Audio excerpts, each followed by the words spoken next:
ഈശോ മിശിഹായ്ക്ക് സ്തുതിയായിരിക്കട്ടെ. സ്നേഹമുള്ള മാതാപിതാക്കളെ, സൺഡേ സ്കൂൾ അധ്യാപകരെ, സ്നേഹമുള്ള എൻ്റെ കൂട്ടുകാരെ, സൺഡേ സ്കൂൾ അധ്യയന വർഷം ഇന്ന് ആരംഭിക്കേണ്ടതാണ്.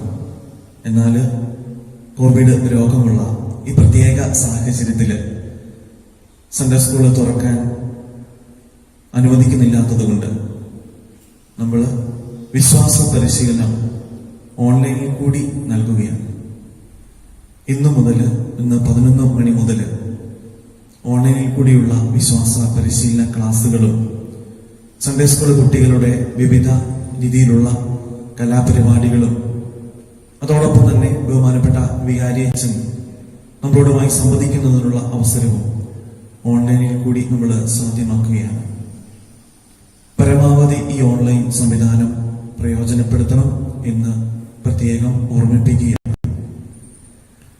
ആദ്യമായി ക്ലാസ് എടുക്കുന്നത് ശ്ലീഹാ കാലത്തെക്കുറിച്ച് ബഹുമാനപ്പെട്ട CB Koyithully sir, Sunday school headmaster class നയിക്കുകയാണ്. നമുക്ക് അത് ശ്രദ്ധാപൂർവം ശ്രമിക്കാം. അതിനെ തുടർന്ന് ബാക്കിയുള്ള ക്ലാസ്സുകൾ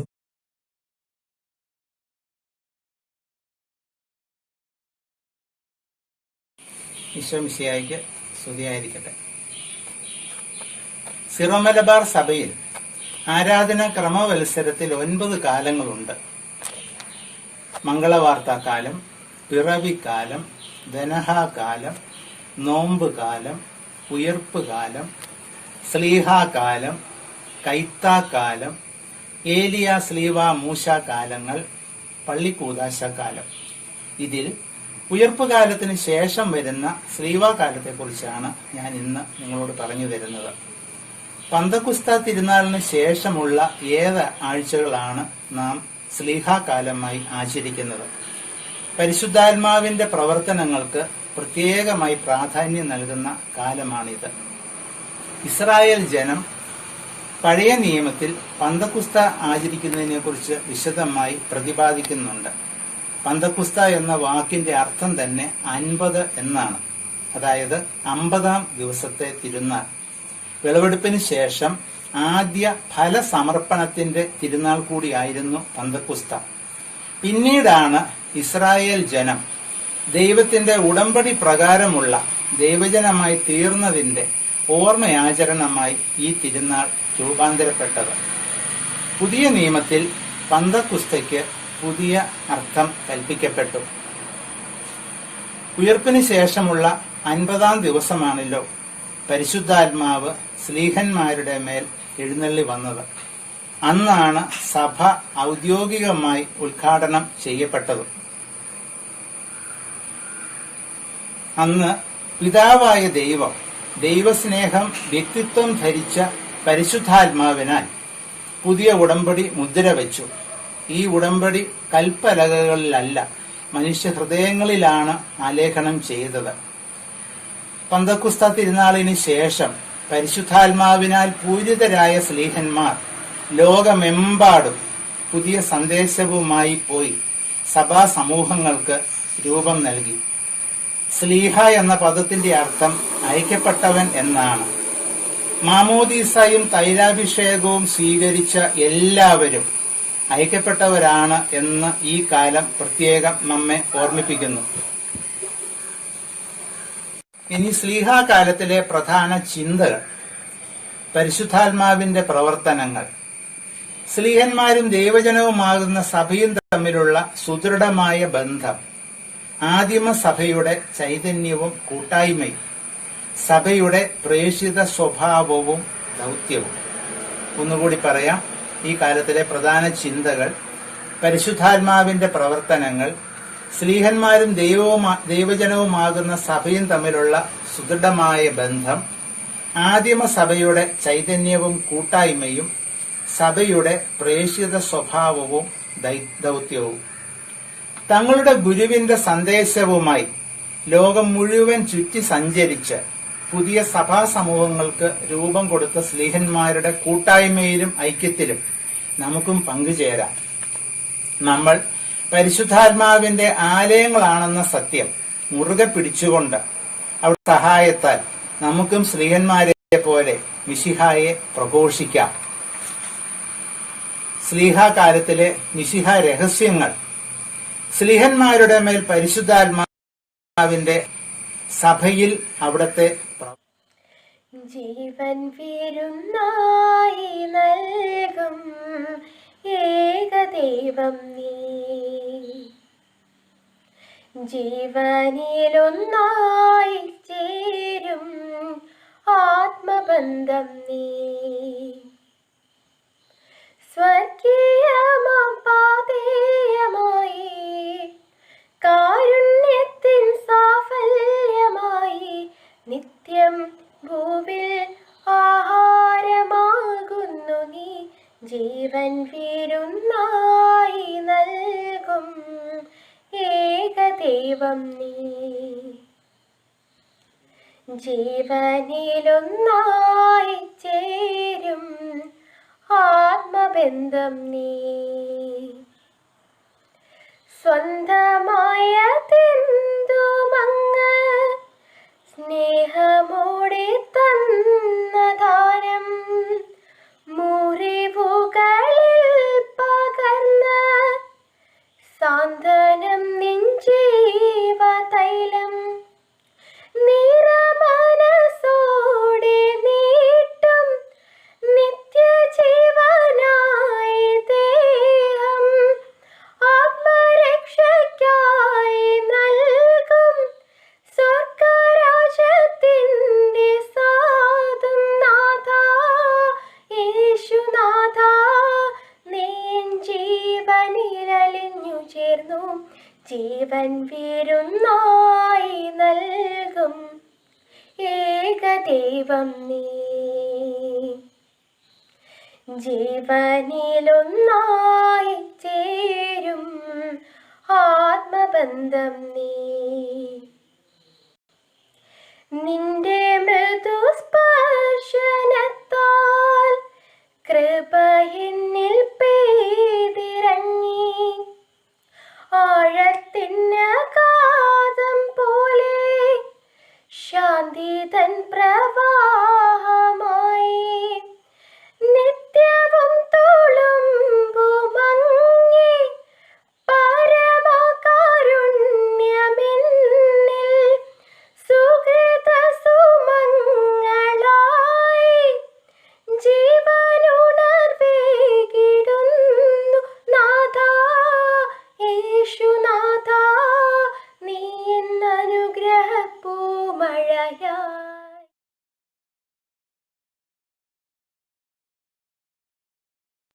സംഭവമാർ ഈശോ മിശിഹ, ഈശോയിലെ ഏറെ സ്നേഹമുള്ള മാതാക്കന്മാര്, കുഞ്ഞ് അഞ്ചന്മാരെ അഞ്ചത്തിമാര്, അതുപോലെ തന്നെ എല്ലാവർക്കും നമ്മുടെ പുസ്തകങ്ങളുടെ തിരുനാളിന്റെ മംഗളങ്ങളും നമ്മുടെ സഭയുടെ ജന്മദിനത്തിന്റെ മംഗളങ്ങളും ഏറ്റവും സ്നേഹത്തോടെ നേരുന്നു. നമ്മൾ നേരത്തെ നമ്മൾ മുൻകൂട്ടി അറിയിച്ചതുപോലെ തന്നെ നമ്മുടെ സൺഡേ സ്കൂളിന്റെ ക്ലാസ്സുകൾ ഓൺലൈനായിട്ട് നമ്മൾ ആരംഭിക്കുകയാണ്.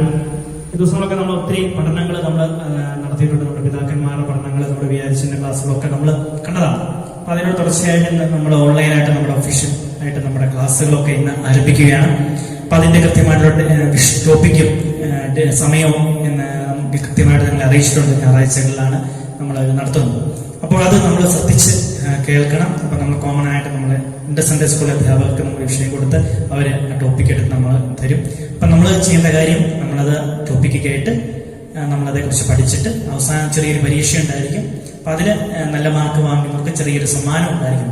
അപ്പൊ ഇത് നമ്മൾ സമ്മാനത്തിന് വേണ്ടിയിട്ടല്ല, നമ്മുടെ ലൈഫിൽ, നമ്മുടെ ജീവിതത്തിൽ ഇത് പഠിക്കാൻ വേണ്ടിയിട്ടാണ്. സഭയെക്കുറിച്ച് പഠിക്കാൻ വേണ്ടിയിട്ടാണ്. അപ്പൊ ഈ അവസരം നിങ്ങൾ കൃത്യമായിട്ട് നല്ലതായിട്ട് ഉപയോഗിക്കണം എന്ന് നമ്മൾ കൃത്യമായിട്ട് ഓർപ്പിക്കുന്നത്. നമ്മൾ ഈ ഓൺലൈനായിട്ട് നടത്തുമ്പോൾ നമ്മൾ ഇനി മൊബൈൽ ഇല്ലാത്തവരും മൊബൈൽ വേണമെന്ന് പറയും. നമ്മുടെ മാതാപിതാക്കന്മാരുടെ മൊബൈൽ നിങ്ങൾ കൃത്യമായിട്ട് ഉപയോഗിച്ചാൽ മതി. അത് കേട്ട് നിങ്ങൾ എഴുതിയെടുത്ത് പഠിക്കുക, കണ്ട് കേട്ട് പഠിക്കുക, എഴുതിയെടുത്ത് ഫ്ലുവൻസ് ആയിട്ട് എഴുതിയെടുത്ത് പഠിക്കുക. അപ്പൊ അങ്ങനെ ഒത്തിരി നല്ല കാര്യങ്ങൾ നമ്മൾ ഇതുവഴി നമുക്ക് അത് രണ്ട് രീതിയിൽ ഉപയോഗിക്കാം. നമ്മുടെ ഓൺലൈൻ നെഗറ്റീവായിട്ടും പോസിറ്റീവായിട്ടും. അപ്പൊ നമ്മൾ നമ്മുടെ പ്രൊഡക്ട്സ് ഉപയോഗിച്ചു അല്ല പോസിറ്റീവായിട്ടുള്ള കാര്യങ്ങൾ ഉപയോഗിച്ചാൽ നമുക്ക് ഒത്തിരി മേന്മ ഉണ്ടാവും. അപ്പൊ അത് നമുക്ക് പ്രത്യേകമായിട്ട് ഓർപ്പിക്കാം. ഇപ്പൊ നമ്മൾ ഇന്ന ക്ലാസ്സിൽ വളരെ പ്രത്യേകതയുണ്ട്. ഇപ്പൊ നമ്മൾ ഓരോ കൽപ്പനകളെ കുറിച്ചാണ് നമ്മൾ എടുക്കുന്നത്. അപ്പൊ അത് നമ്മളെ സാറന്മാരെടുക്കും. അതിനുശേഷം വിചാരിച്ചതിന്റെ ടോക്ക് ഉണ്ടായിരിക്കും. അപ്പൊ അതിന്റെ നിങ്ങൾക്ക് എന്തെങ്കിലും സംശയങ്ങൾ ഉണ്ടെങ്കിൽ നമുക്ക് ചോദിക്കാവുന്നതാണ്. കമന്റിൽ നിങ്ങളെ കമന്റ് എഴുതി സംശയങ്ങൾ ചോദിച്ചാൽ. അപ്പൊ നമ്മൾ എഴുതുമ്പോൾ നമ്മൾ കമന്റ് എഴുതുമ്പോൾ നമ്മൾ ചുമ്മാ എഴുതും. ഇപ്പൊ ലോകം മുഴുവൻ ഇത് കാണുന്നതാണ്. അപ്പൊ നമ്മുടെ വ്യക്തിത്വം നമ്മൾ നല്ല സംശയങ്ങൾ ചോദിക്കുവാനായിട്ട് പ്രത്യേകമായിട്ട് നമുക്ക് ശ്രദ്ധിക്കാം. അപ്പോൾ ഒപ്പം തന്നെ നമ്മൾ ഇന്ന് തിരുവോദയ വണക്കമാസം നാളെ ആരംഭിക്കുകയാണ്. ഇന്ന് മാതാവിന്റെ വണക്കമാസം അവസാനിക്കുകയാണ്. അപ്പൊ അതും നമ്മുടെ ജീവിതത്തിൽ എപ്പോഴും അത്യാവശ്യമായ രണ്ട് കാര്യങ്ങളാണ്. അപ്പൊ അത് നമ്മുടെ ഇന്നും നമുക്ക് പ്രാർത്ഥിച്ചു വരിക. നമുക്ക് സഭയ്ക്ക് വേണ്ടി ഇന്ന് പ്രത്യേകമായിട്ട് പ്രാർത്ഥിക്കാം. അപ്പൊ നമ്മളെ ഇന്നത്തെ ധ്യാന വർഷത്തിൽ ആരംഭത്തിൽ നമ്മൾ ഈശോയുടെ കൂടെ നമ്മൾ ഇന്ന് ബലിയർപ്പിച്ചു ആരംഭിക്കുകയാണ്. അപ്പൊ നമുക്ക് എല്ലാവർക്കും എല്ലാവിധ ആശംസകൾ നേരുന്ന, പ്രത്യേകിച്ച് നമ്മുടെ വീടാണ് നമ്മുടെ ഒന്നാമത്തെ വിശ്വാസ പരിശീലന കേന്ദ്രം. നമ്മുടെ മാതാപിതാക്കന്മാർ നിന്ന് കിട്ടുന്ന അറിവാണ് ഏറ്റവും പ്രധാനപ്പെട്ടത്. അത് ആ അറിവിനോട് ചേർന്ന് നമ്മൾ സഭയുടെ അറിവ് കൂടെ നമ്മൾ ഒരുമിച്ച് വെക്കുമ്പോഴാണ് നമ്മൾ നമ്മുടെ ആത്മീയവും ഭൗതികവുമായിട്ട് നമ്മൾ വളരുന്നത്. അപ്പൊ അത് നമുക്ക് പ്രത്യേകമായി നോക്കാം. നമ്മുടെ സ്കൂളിലെ ക്ലാസ്സിലൊക്കെ അടുത്ത ദിവസങ്ങൾ ആരംഭിക്കും. അപ്പൊ അതും നമുക്ക് ഏറ്റവും തീക്ഷ്ണതയോടെ നമുക്ക് പഠിച്ചു തുടങ്ങാം. സമയം കളയാണ്ട് ഇനിയുള്ള ദിവസങ്ങളിൽ പഠിക്കുവാനായിട്ട്, എത്ര ദിവസം നമ്മൾ കളിച്ചു നടന്നു, ഇനി പഠിക്കുവാനായിട്ട് നമുക്ക് പ്രത്യേകമായിട്ട് പ്രത്യേകം ശ്രദ്ധിക്കാം. അപ്പൊ എല്ലാവർക്കും എല്ലാവിധ ആശംസകൾ നേർന്ന് പ്രത്യേകമായിട്ട് ഇന്നത്തെ ദിവസത്തെ മംഗളങ്ങൾ ഏറ്റവും സ്നേഹത്തോടെ നേരുകയും ചെയ്യുന്നു. Thank you.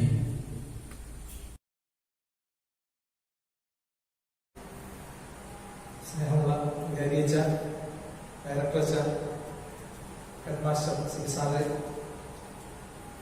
പ്രിയപ്പെട്ട അധ്യാപകരെ, രാമപുരം സെന്റ് അഗസ്റ്റിൻ സൺഡേ സ്കൂളിലെ എൻ്റെ ഏറ്റവും സ്നേഹമുള്ള വിദ്യാർത്ഥികൾ, 2020-21 വിശ്വാസ പരിശീലന വർഷത്തിന്റെ തുടക്കം കുറിക്കേണ്ട ദിവസമാണ് മെയ് 31. ഇന്നേ ദിവസം നമ്മൾ പെന്തക്കോസ്താ തിരുനാൾ ആഘോഷിക്കുന്ന ദിവസം കൂടിയാണ്. ആദ്യമേ തന്നെ എല്ലാവർക്കും പെന്തക്കോസ്താ തിരുനാളിന്റെ മംഗളങ്ങൾ ഏറ്റവും സ്നേഹത്തോടെ ആശംസിക്കുന്നു. COVID-19 പോലുള്ള പ്രത്യേക സാഹചര്യങ്ങളിൽ നമുക്ക് ദേവാലയത്തിൽ ഒന്നുചേർന്ന് ബലിയർപ്പിക്കുവാനും വിശ്വാസ പരിശീലന ക്ലാസുകൾ നടത്തുവാനും സാധ്യമല്ലാത്ത ഒരു സാഹചര്യത്തിലൂടെയാണ് നാം കടന്നുപോയിക്കൊണ്ടിരിക്കുക. അതുകൊണ്ട് നമ്മൾ വ്യത്യസ്തമായ ഒരു രീതിയിൽ ഓൺലൈൻ മാധ്യമത്തിന്റെ സഹായത്തോടുകൂടി നമ്മളുടെ വിശ്വാസ പരിശീലന ക്ലാസ്സുകൾക്ക് ഒരു തുടക്കം കുറിക്കുകയാണ് നമ്മൾ ഇന്നേ ദിവസം ചെയ്യുക.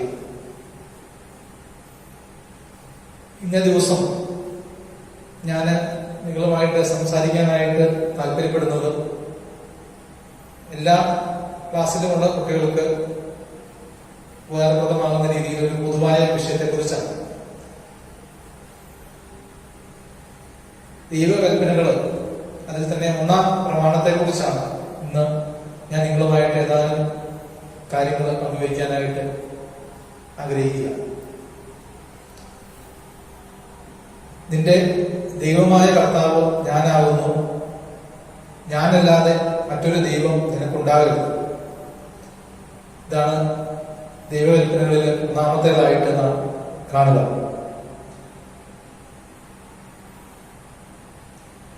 ഇസ്രായേൽ ജനത്തിന്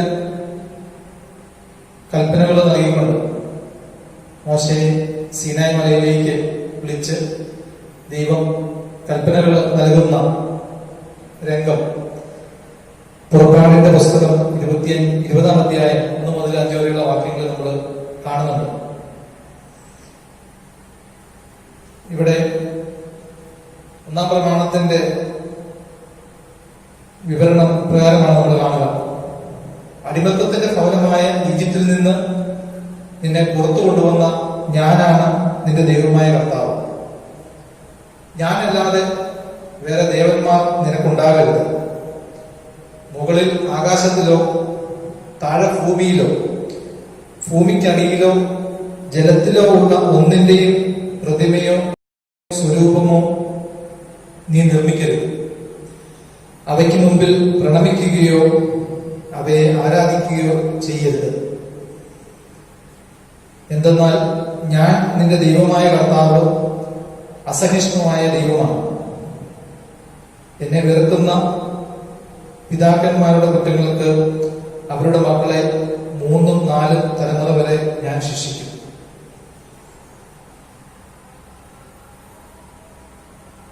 ഇതാണ് ദൈവം മോശയ്ക്ക് നൽകിയ കൽപ്പനകളിൽ ഒന്നാമത്തേതായിട്ട് നാം കാണുന്നത്.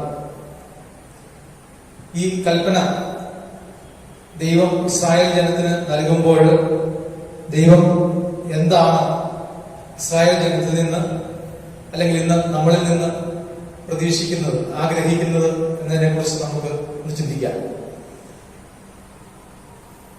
ദൈവത്തിലുള്ള വിശ്വാസം, ദൈവത്തിലുള്ള പ്രത്യാശ, ശരണം, ദൈവത്തോടുള്ള സ്നേഹം. ഒന്നാമത്തെ കൽപ്പന ദൈവം ഇസ്രായേൽ ജനത്തിന് നൽകിയപ്പോൾ അല്ലെങ്കിൽ ഇന്ന് നമുക്ക് നൽകുമ്പോൾ ദൈവം എന്താണ് നമ്മിൽ നിന്ന് ആഗ്രഹിക്കുന്നത്?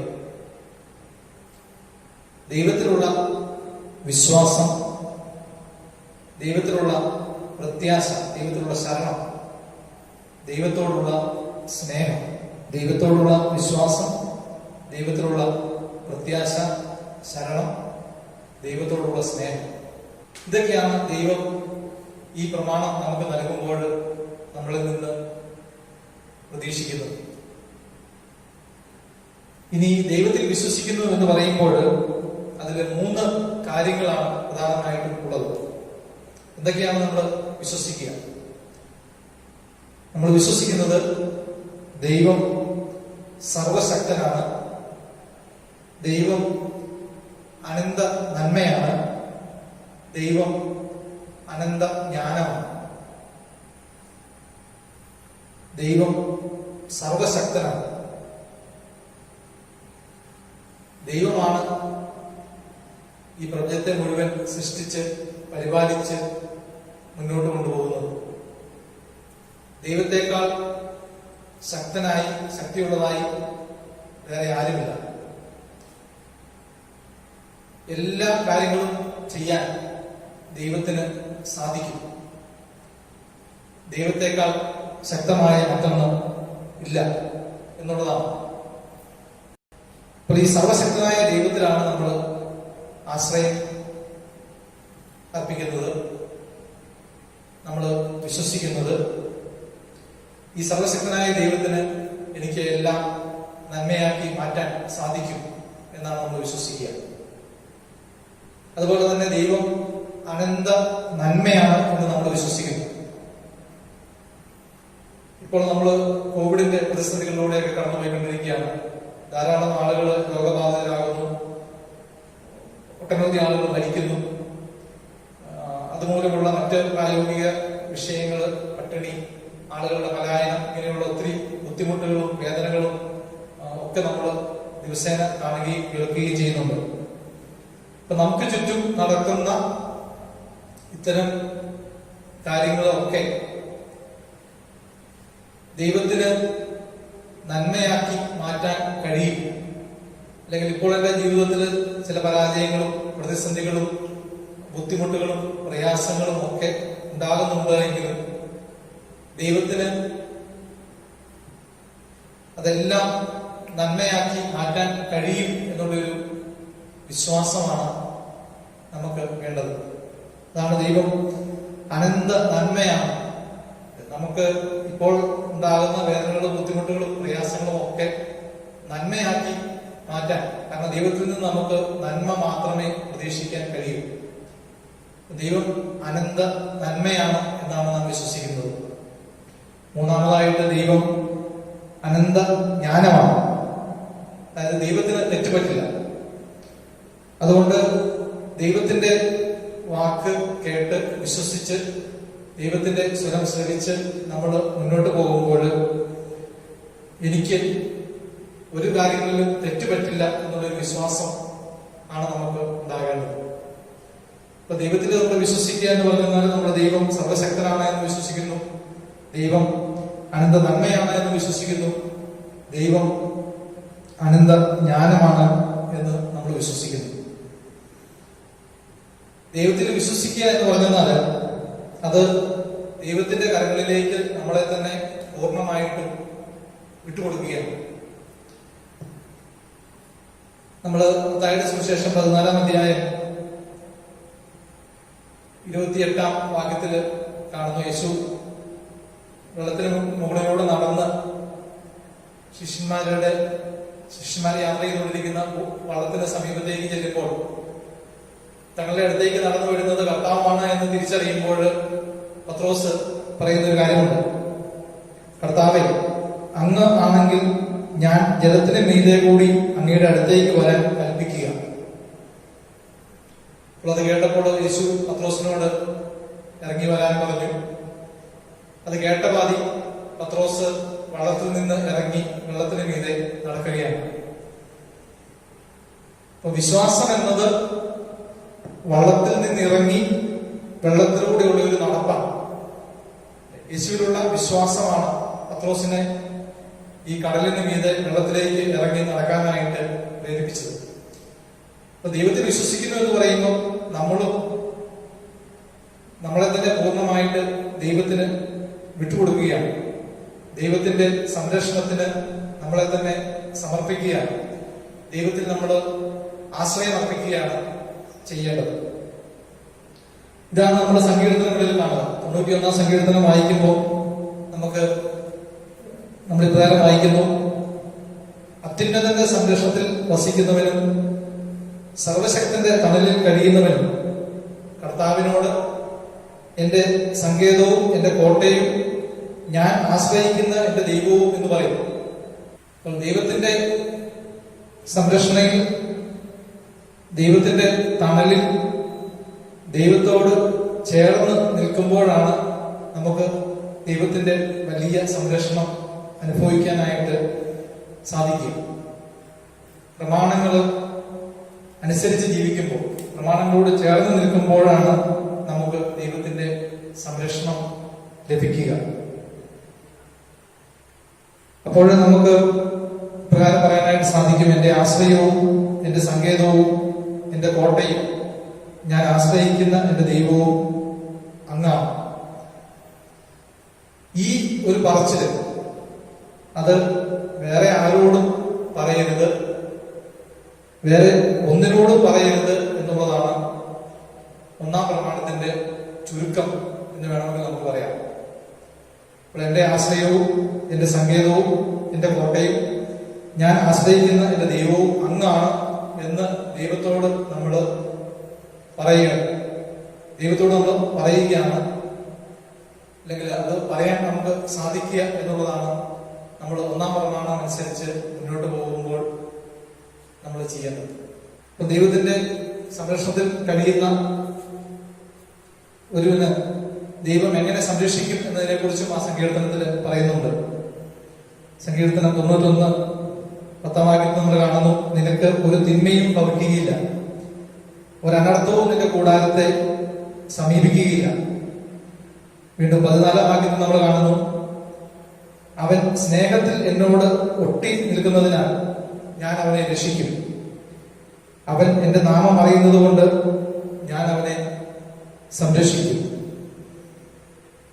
യാക്കോബ് ലേഖനം 4 അധ്യായം 8 വാക്യത്തില് നമ്മൾ കാണുന്നു: ദൈവത്തോട് ചേർന്ന് നിൽക്കുവിൻ, അവിടുന്ന് നിങ്ങളോടും ചേർന്ന് നിൽക്കും.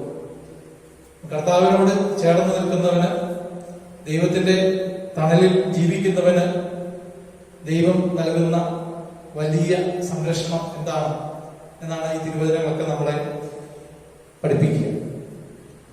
അപ്പൊ ഇപ്രകാരമുള്ള ഒരു വിശ്വാസത്തില് മുന്നോട്ട് പോവുക എന്നുള്ളതാണ് സർവശക്തനായ, അനന്തജ്ഞാനമായ, അനന്ത നന്മയായ ദൈവത്തിൽ വിശ്വാസം അർപ്പിച്ചുകൊണ്ട് മുന്നോട്ട് പോവുക എന്നുള്ളതാണ് ഒന്നാം പ്രമാണം അനുസരിച്ച് ജീവിക്കുന്ന ഒരു വിശ്വാസി ചെയ്യേണ്ടത്. എന്നാൽ ഇത് എല്ലാ സന്ദർഭത്തിലും നമുക്ക് സാധിക്കുന്നുണ്ടോ എന്നുള്ളത് ഒരു ചോദ്യമാണ്. എപ്പോഴൊക്കെയാണ് നമുക്ക് ഈ വിശ്വാസം നഷ്ടപ്പെട്ടു പോകുക? അത്തരം ഒത്തിരി സന്ദർഭങ്ങൾ ഒരുപക്ഷെ നമ്മുടെ ജീവിതത്തിൽ അറിഞ്ഞും അറിയാതെയും ഒക്കെ സംഭവിക്കുന്നു. നമുക്ക് അത്തരം കാര്യങ്ങളെ കുറിച്ചുകൂടി ഒന്ന് പരിശോധിക്കാം. ഇതിന് ഒന്നാം പ്രമാണത്തിൽ നമ്മൾ വ്യതിചലിക്കുന്ന ഒരു പ്രധാനപ്പെട്ട വിഷയം എന്ന് പറയുന്നത് നമ്മളുടെ അന്ധവിശ്വാസങ്ങളാണ്. ഇവിടെ നമ്മൾ പലതരത്തിലുള്ള അന്ധവിശ്വാസങ്ങൾ നമുക്കുണ്ട്. ചില ദിവസങ്ങൾ കൊള്ളിയല്ല, അല്ലെങ്കിൽ ചില സമയം കൊള്ളിയല്ല. നമ്മൾ ചിലപ്പോൾ ശകലം നോക്കും, ചിലപ്പോൾ നമ്മൾ ഏതെങ്കിലും രീതിയിലുള്ള ജാതകം, കൈനോട്ടം, ഇങ്ങനെയൊക്കെയുള്ള പല കാര്യങ്ങളും ഇത്തരം പ്രവൃത്തികളൊക്കെ ചെയ്യുമ്പോൾ സംഭവിക്കുന്നത് എന്താണ്? നമ്മൾ ദൈവത്തിന്റെ ശക്തിയിൽ ഉള്ള ഒരു വിശ്വാസം നമുക്ക് നഷ്ടപ്പെടുന്നു എന്നുള്ളതാണ് അവിടെ സംഭവിക്കുക. നമ്മൾ ദൈവത്തെ, സർവശക്തനായ ദൈവത്തെ വിട്ട് ആ ദൈവത്തിന്റെ ശക്തിയിലുള്ള വിശ്വാസം നമ്മൾ മാറ്റി നിർത്തിക്കൊണ്ട് നമ്മൾ പ്രപഞ്ച വസ്തുക്കളില്, സമയത്തില്, കാലത്തില് ഒക്കെ നമ്മൾ വിശ്വസിക്കുന്നു എന്നുള്ളതാണ് ഇവിടെ നമുക്ക് പറ്റുന്ന വീഴ്ച. അപ്പൊ ഇങ്ങനെയുള്ള അന്ധവിശ്വാസങ്ങൾ ആണ് ഒന്നാം പ്രമാണത്തിന് വിരുദ്ധമായിട്ടൊരു ഒരു വലിയ തിന്മ പ്രവൃത്തിയായിട്ട് നമ്മൾ മനസ്സിലാക്കേണ്ടത്. ഗലാത്യക്കാർക്ക് എഴുതിയ ലേഖനം 4-ാം അധ്യായം 8-ാം വാക്യത്തില് ഇപ്രകാരം പറയുന്നു: ദൈവത്തെ അറിയാതിരുന്ന അന്ന് നിങ്ങൾ യഥാർത്ഥത്തിൽ ദൈവമല്ലാത്തവയെ സേവിച്ചു. എന്നാൽ ഇപ്പോൾ നിങ്ങൾ ദൈവത്തെ അറിയുന്നു, അതിലുപരി ദൈവം നിങ്ങളെ അറിയുന്നു. ആകയാൽ ബലഹീനങ്ങളും വ്യർത്ഥങ്ങളുമായ ആ പ്രപഞ്ച ശക്തികളുടെ അടുത്തേക്ക് വീണ്ടും തിരിച്ചു പോകാൻ നിങ്ങൾക്ക് എങ്ങനെ സാധിക്കും? നിങ്ങൾ ദിവസങ്ങളും മാസങ്ങളും ഋതുക്കളും വർഷങ്ങളും ആചരിക്കുന്നു പോകും. അപ്പൊ ഇത്തരം അന്ധവിശ്വാസങ്ങളിലേക്ക് നമ്മൾ പോകുമ്പോൾ വചനത്തിന്റെ കരുത്തില്ലാത്ത ചില കാര്യങ്ങളിലാണ് നമ്മൾ വിശ്വാസം അർപ്പിക്കുന്നത്. അപ്പൊ അത്തരം വചനത്തിന്റെ കരുത്തില്ലാത്ത ചിന്തകൾ നമ്മൾ നീക്കിക്കളയണം. അത്തരം അന്ധവിശ്വാസങ്ങളിൽ നിന്ന് നമ്മൾ തിരിച്ചു വരണം. നമ്മൾ ദൈവത്തിൽ വിശ്വാസം അർപ്പിച്ചുകൊണ്ട്, ദൈവത്തിന്റെ ശക്തിയിൽ വിശ്വാസം അർപ്പിച്ചുകൊണ്ട് മുന്നോട്ട് പോകണം എന്നുള്ളതാണ് യേശു നമ്മളിൽ നിന്ന് പ്രതീക്ഷിക്കുക. മറ്റൊരു പ്രധാനപ്പെട്ട വീഴ്ച, ഒന്നാം പ്രമാണത്തിന്റെ കാര്യത്തിലുള്ള ഒരു പ്രധാനപ്പെട്ട വീഴ്ച എന്ന് പറയുന്നത് ഒരു പക്ഷേ വിഗ്രഹാരാധനയാണ്. ഒരുപക്ഷെ നമ്മുടെ ദേവാലയങ്ങളിലൊക്കെ സ്ഥാപിച്ചിരിക്കുന്ന വിശുദ്ധന്മാരുടെ തിരുശേഷിപ്പുകളും ഒക്കെ, അല്ലെങ്കിൽ തിരുസ്വരൂപങ്ങളും ഒക്കെ ചൂണ്ടിക്കാണിച്ചുകൊണ്ട് സഭാവിരുദ്ധരായിട്ടുള്ള ആളുകൾ പറയും നമ്മൾ വിഗ്രഹാരാധകരാണ് എന്നൊക്കെ. പക്ഷെ നമ്മൾ ഇത്തരം തിരുസ്വരൂപങ്ങളെ സമീപിക്കുന്നത്, അല്ലെങ്കിൽ അവയെ നമ്മുടെ ദേവാലയങ്ങളിൽ നമ്മൾ പ്രതിഷ്ഠിച്ചിരിക്കുന്നത് ഒരിക്കലും ഒരു വിഗ്രഹാരാധന എന്ന നിലയിലല്ല. അവിടെ നമ്മൾ ഈ ആരാധന എന്ന് പറയുന്നത് ദൈവത്തിന് മാത്രം അവകാശപ്പെട്ടതാണ്. അത് ദൈവത്തിന് മാത്രമേ നൽകാവൂ. ദൈവത്തിന്റെ സ്ഥാനത്ത് നമ്മൾ മറ്റ് എന്തിനെ പ്രതിഷ്ഠിച്ചെന്നാലും അത് വിഗ്രഹാരാധനയാണ്. അത് ഒരു വ്യക്തിയാകാം, ഏതെങ്കിലും ശക്തിയാകാം, ഏതെങ്കിലും ഒരു സുഖത്തെയാകാം, ഒരു വംശത്തെയാകാം, പൂർവികരെയാകാം, പണത്തെയാകാം, രാഷ്ട്രത്തെയാകാം. ഇങ്ങനെ ദൈവത്തിന്റെ സ്ഥാനത്ത്, ദൈവത്തിന് പകരമായിട്ട് നമ്മൾ വേറെ ആരെ അല്ലെങ്കിൽ എന്ത് വെച്ചെന്നാലും അത് വിഗ്രഹാരാധനയാണ്. കൊളോസ്യോസുകാർക്ക് എഴുതിയ ലേഖനം 3-ാം അധ്യായത്തിൽ നമ്മൾ കാണുന്നു വിഗ്രഹാരാധന തന്നെയായ ദ്രവ്യാസക്തിയെ കുറിച്ച് അവിടെ പറയുന്നു. അതായത് പണത്തോടുള്ള അമിതമായിട്ടുള്ള ആസക്തി, പണം സമ്പാദിക്കാനുള്ള അമിതമായ ഒരു വ്യഗ്രത, അത് വിഗ്രഹാരാധനയാണ് എന്ന് കൊളോസ്യോസുകാർക്ക് എഴുതിയ ലേഖനം 3-ാം അധ്യായത്തിൽ നമ്മൾ കാണുന്നു. അപ്പൊ നമ്മള് മുതിർന്ന ആളുകൾക്ക്, അല്ലെങ്കിൽ നമുക്ക് നല്ല മാതൃക നൽകി കടന്നുപോയ വിശുദ്ധരായ ആളുകളുടെ അവരുടെ തിരുസ്വരൂപങ്ങൾ ഒക്കെ നമ്മൾ കാണുമ്പോൾ നമ്മൾ അവരെ വണങ്ങുകയാണ്. അവർക്ക് അർഹിക്കുന്ന ആദരവും ബഹുമാനവും നമ്മൾ നൽകുക മാത്രമാണ് നമ്മൾ ചെയ്യുക. ഒരിക്കലും ദൈവത്തിന് പകരമായി, അല്ലെങ്കിൽ ദൈവത്തിന് തുല്യമായി, ദൈവത്തിന് മാത്രം നൽകുന്ന ആരാധന ഈ വിശുദ്ധന്മാരുടെ തിരുശേഷിപ്പുകൾക്കോ അല്ലെങ്കിൽ വിശുദ്ധന്മാരുടെ പ്രതിമകൾക്കോ രൂപങ്ങൾക്കോ ഒന്നും നമ്മൾ നൽകുന്നില്ല. ആരാധന എന്നത് ദൈവത്തിന് മാത്രം നൽകേണ്ടതാണ്. അപ്പൊ അതിന് പകരമായിട്ട് മറ്റെന്തിന് നമ്മൾ ജീവിതത്തിൽ പ്രഥമ സ്ഥാനം നൽകിയാലും അത് എല്ലാം വിഗ്രഹാരാധനയായിട്ട് നമ്മൾ പരിഗണിക്കേണ്ടി വരും. ഇതാണ് ഈ പ്രമാണത്തിന് വിരുദ്ധമായിട്ട് ചെയ്യുന്ന സംഭവിക്കാവുന്ന ഒരു വലിയ തെറ്റ്. പല കാര്യങ്ങളും നമ്മൾ ഇത്തരത്തിൽ ദൈവത്തോടുള്ള ഒരു ബന്ധം പലപ്പോഴും ഒരു ബിസിനസ് ബന്ധമായിട്ട് മാറും. എനിക്ക് നമ്മുടെ ഈ ഉപാധികൾ വെച്ചുകൊണ്ടാണ് നമ്മൾ ദൈവത്തെ സ്നേഹിക്കുക. എനിക്കിന്ന കാര്യം നടന്നു കിട്ടുകയാണെങ്കിൽ ഞാൻ ഇന്നത് ചെയ്യാം, അല്ലെ ഇന്ന ഇന്ന കാര്യങ്ങൾ ചെയ്യാം എന്നൊക്കെയുള്ള ചില നിബന്ധനകൾ വെച്ചുകൊണ്ടാണ് നമ്മൾ പലപ്പോഴും ദൈവത്തെ സമീപിക്കുന്നത്. അപ്പോൾ ഇവിടെയൊക്കെ നമ്മൾ ഈ ഒന്നാം പ്രമാണത്തിന് വിരുദ്ധമായിട്ടുള്ള ഒരു രീതിയിലാണ് നമ്മൾ മുന്നോട്ട് പോകുന്നത് എന്ന് നമുക്ക് മനസ്സിലാകും. ബെനഡിക്റ്റ് 16-ാം മാർപ്പാപ്പയുടെ ആൻ ഇൻട്രൊഡക്ഷൻ ടു ക്രിസ്ത്യാനിറ്റി എന്ന പുസ്തകത്തില് മാപ്പ ഇത്തരം സംശയങ്ങളെ കുറിച്ച് പറയുന്നുണ്ട്. ഇപ്പൊ വിശ്വാസമുള്ള ഒരു വ്യക്തിയുടെ മനസ്സിൽ ഇടയ്ക്കിടയ്ക്ക് ഇത്തരം സംശയങ്ങൾ ഉയർന്നു വരാം. ഇത്തരം സംശയത്തിന്റെ അവസ്ഥ നമ്മുടെ ബുദ്ധിയുടെ ഒരു ഭാഗമാണ്. ഇത്തരം ചിന്തകൾ, അതായത് നമുക്ക് ഉണ്ടാകാവുന്ന സംശയങ്ങൾ, ദൈവമുണ്ടോ അല്ലെങ്കിൽ സ്വർഗമുണ്ടോ, വിശുദ്ധ കുർബാനയിലെ യേശുവിന്റെ സാന്നിധ്യമുണ്ട്, ഇത്രയും ചെറിയ ഒരു ഗോതമ്പപ്പത്തില് യേശുവിന്റെ സാന്നിധ്യം ഉണ്ടോ, ഇങ്ങനെയൊക്കെയുള്ള വിശ്വാസ സംബന്ധമായിട്ടുള്ള പല സംശയങ്ങളും ചോദ്യങ്ങളും നമ്മുടെ മനസ്സിൽ പലപ്പോഴും ഉയർന്നു വരാം. നമ്മൾ വിശ്വസിക്കുകയും പ്രാർത്ഥിക്കുകയും ഒക്കെ ചെയ്യുന്ന പല കാര്യങ്ങളെ കുറിച്ചും നമുക്ക് സംശയങ്ങൾ ഉണ്ടാകും. ഇത് നമ്മുടെ ബുദ്ധിയുടെ ഒരു സ്വാഭാവികമായിട്ടൊരു പ്രവർത്തനമായിട്ട് ആണ് മാർപ്പാപ്പ ചൂണ്ടിക്കാണിക്കുക. അപ്പൊ ഇത്തരം സന്ദർഭങ്ങൾ ഒരർത്ഥത്തിൽ സാത്താൻ നമ്മുടെ മുമ്പിൽ വയ്ക്കുന്ന ഒരു വെല്ലുവിളിയാണ്. നമ്മളെ ഒന്ന് ഇളക്കുകയാണ് ഇതിലൂടെ സാത്താൻ ലക്ഷ്യം വയ്ക്കുക. ഇത്തരം ചിന്തകളെ അല്ലെങ്കിൽ ഇത്തരം സന്ദർഭങ്ങളെ നമ്മൾ എങ്ങനെ നേരിടണം എന്നതിനെ കുറിച്ച് നമുക്ക് ഏവർക്കും പരിചിതയായ വിശുദ്ധ ത്രേസ്യ പുണ്യവതിയുടെ ആത്മകഥയില്, നവമാലിക എന്ന പേരായ ആത്മകഥയില് വിശുദ്ധ പറയുന്നുണ്ട്. വിശുദ്ധയുടെ ജീവിതത്തിൽ ഏറെക്കുറെ ഒരു വർഷത്തോളം ഇത്തരം സംശയങ്ങൾ കൂടെ വിശുദ്ധയുടെ മനസ്സിലേക്ക് കടന്നു വന്ന ഒരു സാഹചര്യത്തെ കുറിച്ചാണ് വിശുദ്ധ അതിൽ വിവരിക്കുക.